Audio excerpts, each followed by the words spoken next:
Hey guys, welcome back to my channel. It is not really that late actually. I was gonna say it's super late, but it's actually not. Just got home from hanging out with my girl Jeanette. We went to this Mexican restaurant. It was like a $2 taco and $5 margarita night. And that was bomb as hell. But I didn't get any of those things. I got me a lihing margarita, and I also got me chicken enchiladas with like refried beans and the Mexican rice. So delicious. It was so freaking good. My phone's falling down. I'm using my phone as lighting, so I'm gonna try to keep it as consistent as possible. It was a super chill night. I haven't seen her since high school. Literally 13 years. Maybe even more. But yeah, it was a good time. She's a good vibe, super chill, and it was just really nice. After that, we hopped in my car, went to check out our local Don Quixote. It was really cool. I definitely want to go there again and like look around and actually buy shit, but I just went there. We just went there to check it out, and it's really big store, super bright. There's a lot of shit there. It's super interesting. But anyways, that's kind of the context of my evening. But welcome back. I know you guys are enjoying these videos. I have an interesting one for you. Update. I resubmitted the divorce papers for the second time. This is the second time that I'm submitting it. It was a super long process. I feel like it has been, how long of a process? It has been about 9 months since I first filed for divorce. From 6 to 10 weeks. The judge denied it because I was missing 3 forms, which I felt like is something that a teller was not doing their job. Why would you submit documents knowing I'm missing them? This is my first time doing this. Why would you not inform me of that? I dealt with a second teller, but when you actually go there, you can't really pick and choose. You have to go with whatever teller you're given or is available next. But anyways, besides all the little details, I submitted the divorce papers for the second time.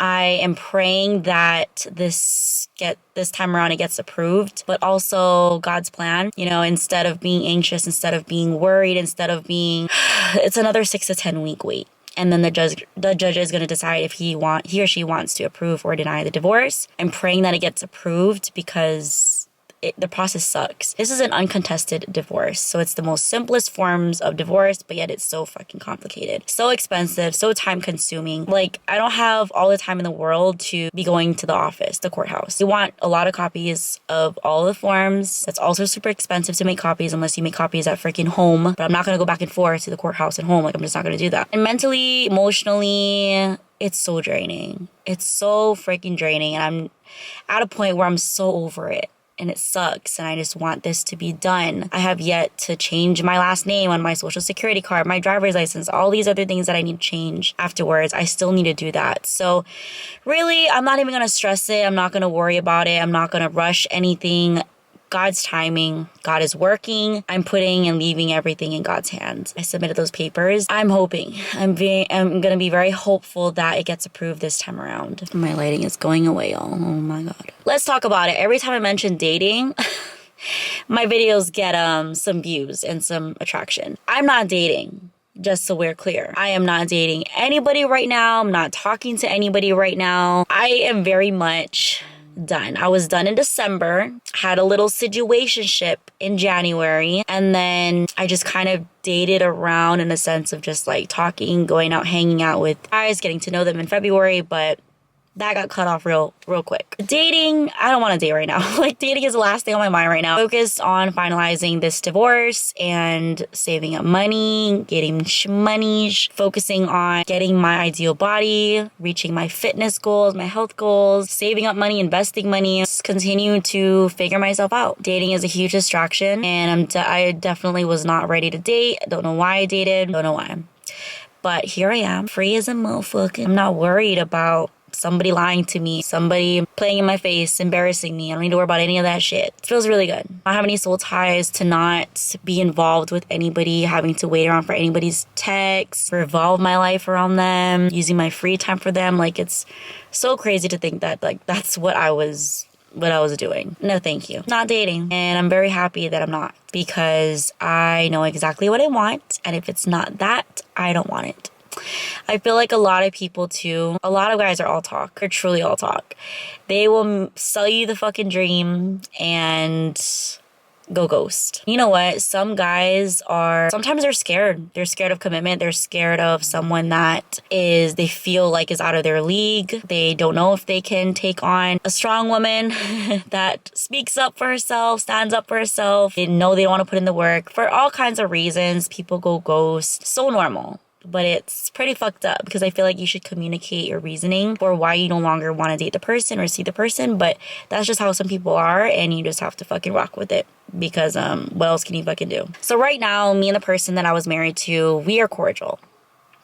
Definitely, of course, when the cheating went down, I wanted nothing to do with him. I was cold, wished him the best, prayed for him, and then now we're cordial. I'm not trying to be best friends with him. And I feel like this whole divorce, everything that we've been through definitely taught us some shit. For sure. I don't want to go too much into detail. I feel like this is best. This was my decision to have a divorce. I'm standing on it. Nothing's going to change my mind. I know that this other person wanted to try and make things work. He didn't want to sign the divorce papers. He didn't want the divorce to happen. I feel like wasn't treated like the wife that I was supposed to be treated as. I just think that people grow up and apart and people change. Some people don't change and you have to make that hard decision. I also want to say this because I know it's hard for every girl that's in a relationship and they're being constantly disrespected and you literally don't know what to do. Honestly, pray and stand your ground, know your worth. Continue to pray, continue to move in ways that you know your worth. Don't be giving in and having sex with the person, knowing that they're being disrespectful towards you. Just really know your worth and stand on your fucking business because God will deliver you in due time. It's just a matter of time. Pray about it. I prayed about it for so long. And yeah, I feel like it was only a matter of time before God handled shit for me. It's hard. Trust me, just because I divorced this person, filed for divorce, doesn't mean that it was easy because it wasn't easy. It was one of the hardest things that I ever had to fucking do. Like, you think it was so easy for me to leave behind 11 freaking years? Not at all. It was hard as fuck. But what's harder and what's worse and what's more heartbreaking and painful is clinging on to a relationship and a person that's just not the person that they were when you met them, before you married them. You know, people change. People change and there's just some things that are not okay. There's a lot of things that are not okay. And you know when shit is just not okay. So what are you going to do about it? Just going to stick around? Hopefully pray for the person to change. You can only do that so much though. You can only pray for a person so much. You don't want to be praying for them for the rest of your life. Like, you have to take control of your life no matter how hard it is. It's not about what you think you can do or what you think you can't do. It's your God. What your God will do for you. So it wasn't easy. It was a hard process, but I have always known that cheating is a deal breaker for me. I don't care. I can love you so fucking much. You're gonna cheat on me? I'm sorry. Like, that's just not okay. It will never be okay. You can go do that to somebody else. Plain and simple. I don't hate him. I wish him the best. I may have changed my mind. Maybe we can be friends. I don't know. It's until I actually finalize the divorce that I will decide that for my life. No hate. No hate to the person that he cheated on me with because I don't know that person and that has nothing to do with me at all. Living my best life. Like, my life is so fucking different now. It's so insane. But I'm really proud of the progress that I made because it was not easy. And I'm proud of the person that I've become during this whole thing. It was never about the cheating. I think everything happens for a reason and it happened for a deeper cause, reasoning that I may not know or ever know, not know yet. I don't know. It's definitely weird to look at him and see him because I would see him around. It's weird to think that I was like obsessed with him, like my man, my husband, to, I don't know. It's not like that anymore. Why am I emotional? It's just crazy. Like, life is so crazy. But I feel like when you trust God with things in your life, you just have to trust him. It's hard. You don't know what's gonna happen next. Sometimes you feel fucking lost, rediscovering yourself again, rebuilding your life back up. It's confusing. It's weird. It's not easy. It is a bit weird to see him knowing that, you know, everything that happened. But obviously it's not awkward. It's just I guess not weird, but I guess it's interesting to see, like, how different I look at people when they do shit like that to me. Like how different I can be.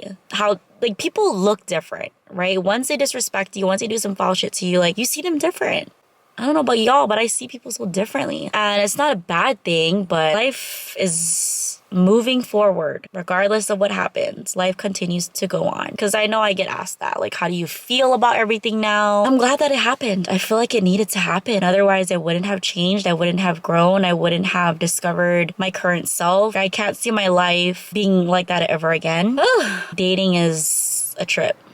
Because a lot of guys are just all fucking talk. I'm telling you, all talk. Sell you the dream, yap, yap, yap. But their actions is like crickets. That's a little update. We do communicate via Instagram. I don't hate him. He wants to, work things out in the future. But I just don't see that happening right now. Yeah, I don't.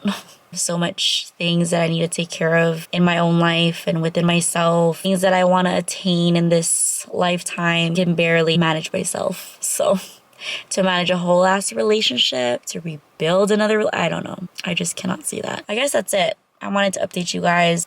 If you're in a relationship and you're not happy or you just know it's not good, definitely need to follow that feeling.